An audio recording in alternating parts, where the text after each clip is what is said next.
अस्सलामुअलैकुम दोस्तों।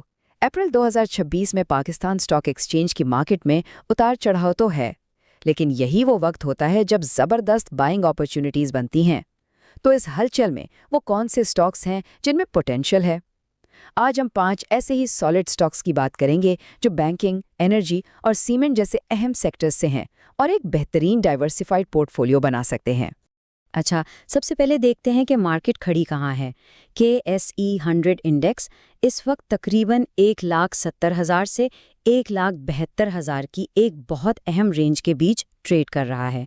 मार्केट यहाँ से जो भी रुख लेगी वो आने वाले वक्तों के लिए ट्रेंड सेट कर सकता है।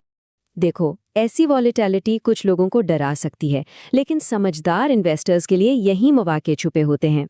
असल सवाल ये नहीं कि मार्केट गैर मुस्तहकम क्यों है, बल्कि ये है कि इसमें सही जगह पर सरमायाकारी कैसे की जाए। तो आज हम गहराई में जाकर 5 ऐसे ही स्टॉक्स को देखेंगे जो इस वक्त काफ़ी पुरकशिश नज़र आ रहे हैं।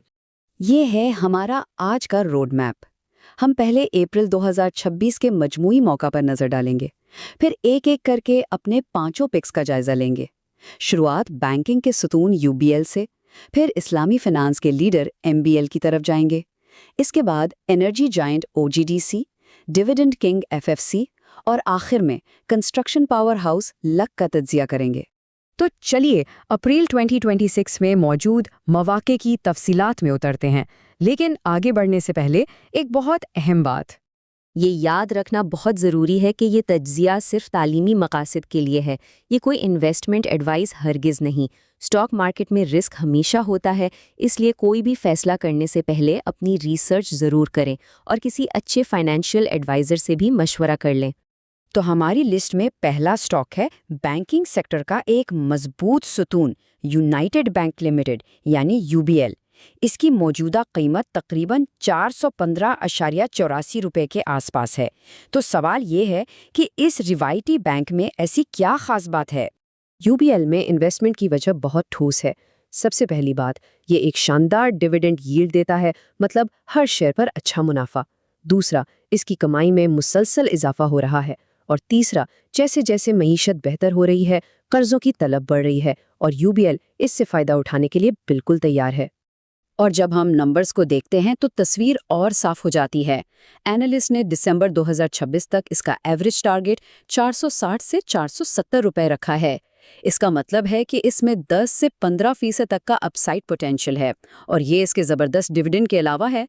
तो जो लोग एक मुस्तहकम बैंकिंग स्टॉक चाहते हैं, उनके लिए UBL एक बेहतरीन इंतखाब है। रिवायती बैंकिंग के बाद आइए अब एक बहुत तेज़ी से बढ़ते हुए सेक्टर की तरफ चलते हैं, इस्लामी फाइनेंस। हमारी दूसरी पिक है इस शोबे का लीडर, मीज़ान बैंक लिमिटेड यानी MEBL। इसकी हालिया क्लोजिंग प्राइस तकरीबन 490.22 रुपए है। मीज़ान बैंक को चुनने की वजह बहुत वाज़ेह है। ये बिलाशुबा इस्लामी बैंकिंग का चैंपियन है और शरिया कंप्लाइंट बैंकिंग के बूम से भरपूर फ़ायदा उठा रहा है। और मज़े की बात यह है कि इतनी अच्छी परफॉर्मेंस के बावजूद इसकी वैल्यूएशंस अब भी पुरकशिश हैं, यानी इसमें मज़ीद बढ़ने की काफ़ी गुंजाइश है। तो असल बात यह है, जैसा कि आप इस टेबल में देख सकते हैं, एनालिस्ट का अंदाजा है कि इसका एवरेज टारगेट 577 से 606 रुपए के दरमियान है। ये 18 से 22% का एक ज़बरदस्त अपसाइड पोटेंशियल दिखाता है।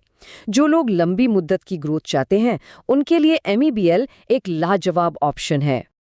अब फाइनेंस से निकलकर मईशत के इंजन यानी एनर्जी सेक्टर की तरफ चलते हैं। हमारी तीसरी पिक है इस सेक्टर का देव, oil and gas development company यानी OGDC। इसकी मौजूदा कीमत 326.65 रुपए के आसपास चल रही है। तो भाई OGDC पर नज़र क्यों रखनी चाहिए? इसकी कई अच्छी वजूहात हैं। इसकी प्रोडक्शन बेहतर हो रही है, सर्कुलर डेट के मसले पर भी कुछ पेशरफ्त हो रही है, और मजमूई तौर पर ऑयल और गैस सेक्टर के बारे में सेंटिमेंट काफ़ी मुस्बत है। नंबर्स पर नजर डालें तो एनालिस्ट का औसत टारगेट तकरीबन 368 रुपए है। ये 12 से 15% से ज्यादा का इजाफा दिखा रहा है, और हाँ, ये उसके डिविडेंड के अलावा है। इसका हाई डिविडेंड यील्ड इसे उन लोगों के लिए और भी पुरकशिश बनाता है जो रेगुलर इनकम चाहते हैं। अब आते हैं अपनी चौथी पिक पर, एक ऐसी कंपनी जिसे PSX का डिविडेंड किंग कहा जा सकता है, फौजी फर्टिलाइजर कंपनी यानी FFC। ये ब्लू चिप स्टॉक यानी एक बहुत ही मुस्तहकम कंपनी तकरीबन 529.59 रुपए पर ट्रेड हो रहा है। एफएफसी को जो चीज़ खास बनाती है वो है इसका ज़राअत के शोबे से सीधा ताल्लुक। जैसे ही यूरिया की डिमांड बढ़ती है, एफएफसी को बराह रास्त फ़ायदा होता है। ये एक ऐसा स्टॉक है जो मुस्तहकम इनकम और ग्रोथ दोनों देता है। एनालिस्ट इसे मुसलसल टॉप डिविडेंड पिक्स में शुमार करते हैं और इसका डिविडेंड यील्ड अक्सर 8 से 10% या इससे भी ज़्यादा होता है, जो इसे किसी भी इनकम वाले पोर्टफोलियो का एक अहम हिस्सा बनाता है। अच्छा जी, खेतों से शहरों की तरफ बढ़ते हुए हमारी 5वीं और आखिरी पिक है कंस्ट्रक्शन सेक्टर का पावर हाउस लकी सीमेंट यानी LUK। ये इस वक्त तकरीबन 440.86 रुपए पर मिल रहा है। लकी सीमेंट में सरमायाकारी की कहानी जुड़ी है तामीराती सरगर्मियों की मुतवक्का तेजी से। जैसे जैसे मुल्क में इंफ्रास्ट्रक्चर और कंस्ट्रक्शन के प्रोजेक्ट्स बढ़ेंगे, सीमेंट की डिमांड में ज़बरदस्त इजाफा होगा और लकी सीमेंट इसका सबसे बड़ा बेनिफिशियरी होगा। और इसके नंबर्स तो वाकई बहुत मुतासिरकुन हैं। एनालिस्ट का औसत टारगेट 588 से 590 रुपीस के रेंज में है। ये 18 से 35% तक के बड़े इजाफे का इम्कान दिखा रहा है। ये वाज़ेह है कि LUC को अपने सेक्टर का लीडर क्यों माना जाता है।